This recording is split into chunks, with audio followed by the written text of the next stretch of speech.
தமிழ் திகழ் வழங்கும் 10ஆம் வகுப்பு தமிழ் இயல் 4 செயற்கை நுண்ணறிவு. முக்கிய குறிப்புகள்: உயிரினங்களில் மனிதரை உயர்த்திக் காட்டுவது அவர்களின் சிந்தனை ஆற்றலே. ஒவ்வொருவருக்குமான தனிநபர் கணினிகளின் வளர்ச்சியும் இணைய பயன்பாட்டின் பிறப்பும் இன்றைய மின்னணுப் புரட்சிக்கு காரணம். உலகை மிகுதியாக ஆளக்கூடிய ஒரு தொழில்நுட்பம் செயற்கை நுண்ணறிவு. இயல்பான மொழி நடையை உருவாக்குதல் என்னும் மென்பொருள். வேல்டு ஸ்மித் எழுத்தாளி. 2016 இல் IBM நிறுவனத்தின் செயற்கை நுண்ணறிவு கணினியின் பெயர் வாட்சன். சில நிமிடங்களில் 2 கோடி தரவுகளை அலசி நோயாளி ஒருவரின் புற்றுநோயைக் கண்டுபிடித்தது வாட்சன். இவ்வுலகை இதுவரை மென்பொருள் ஆண்டு கொண்டிருக்கிறது. இனிமேல் செயற்கை நுண்ணறிவு தான் ஆளப்போகிறது. செயற்கை நுண்ணறிவு என்பது ஒரு மென்பொருள் அல்லது கணினி செயல்திட்ட வரைவு.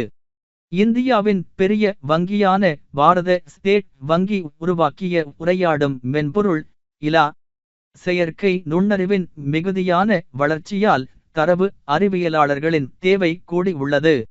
இங்கிவனை யான் பெறவே என்ன தவம் செய்துவிட்டேன் என்று கூறியவர் பாரதியார். ஒரு வினாடிக்கு 10,000 வாடிக்கையாளர்களுடன் உரையாடும் மென்பொருள் இலா. ஜப்பானில் சாப் வங்கி உருவாக்கிய இயந்திர மனிதன் பெப்பர். உலக அளவில் விற்பனையாகும் ஒரு ரோபோ பெப்பர்.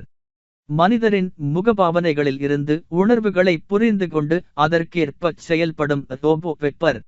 வரவேற்பாளராகவும் பணியாளராகவும் வீடுகளிலும் வணிக நிறுவனங்களிலும் உணவு விடுதிகளிலும் பயன்படும் ரோபோ பெப்பர். கல்வி அறிவையும் மின்னணு சந்தைப்படுத்துதலையும் அறிந்திருப்பது வாழ்க்கையை எளிதாக்கவும் வணிகத்தில் வெற்றி அடையவும் உதவுகிறது. சீனாவில் சிவன் கோயில் கட்ட ஆணையிட்டவர் குலாய்கான். சீனாவில் உள்ள சூவன்சவ் சிவன் கோவிலில் சோழர்கால சிற்பங்கள் அமைக்கப்பட்டுள்ளன. சீன நாட்டில் காண்டன் நகருக்கு 500 கல் வடக்கே உள்ள துறைமுக நகர் சூவன்சவ். வாழ்த்துகள் மாணவ செல்வங்களே.